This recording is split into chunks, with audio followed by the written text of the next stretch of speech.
Sanibonani, igama lami ngu-Amatula. Sizokwenza ibonelo lasebenzisa i-algebra ukuthola ukulinganiswa kwama-complementary angles.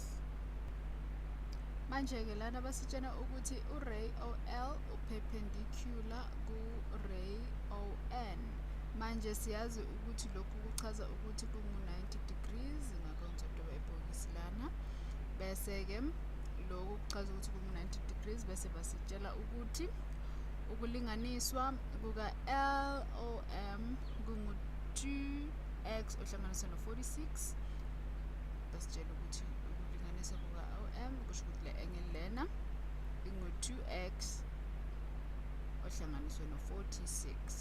Bese-ke baphinde basitshela ukuthi nokulinganiswa kuka-angle MON, ukulinganiswa kuka-angle MON kona kungu-3x ususa u-6. Ngakho-ke kusho ukuthi le angle lena ingu-3x osusa u-6. Bese-ke bathi lana bathi sithole ukulinganiswa kuka-MON, ile angle lena bathi sithole ukulinganiswa kwayo. Okumele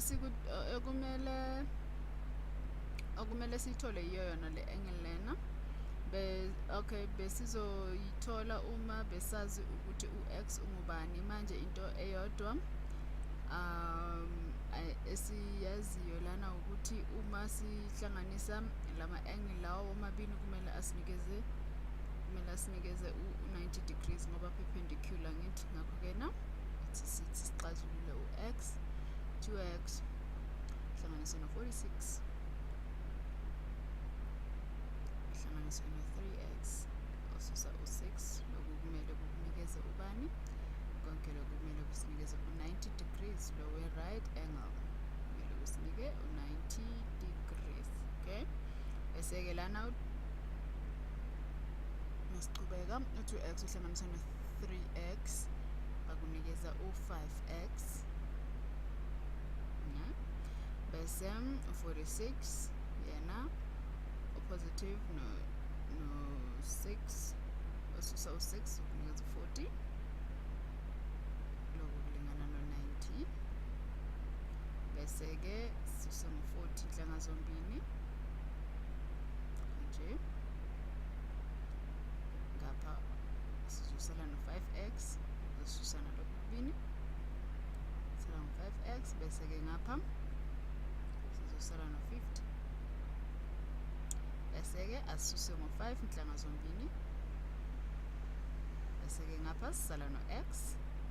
Bese-ke ngapha 50 sisala no-10, 5 ingena ka-10 ku-50 ne. Manje-ke impendulo yethu akusiyiyo lena, akusiwu-10 impendulo yethu. Akushiwo ukuthi xazulula u-x lana sifuna ukwazi ukulinganisa kuka-MON. Ngakho-ke na lana siyaqhubeka sizothi u-3x osusa u-6 nobani. Okay, bese-ke lana sizothi sisifaka ku-x sifaka u-10 lo siqeda ukumthola na, susa ngo-6. Bese lokhu kuzokunikeza u-24 degrees. Iyona impendulo yethu lona, 24 degrees. Masibonane komunye umboniso.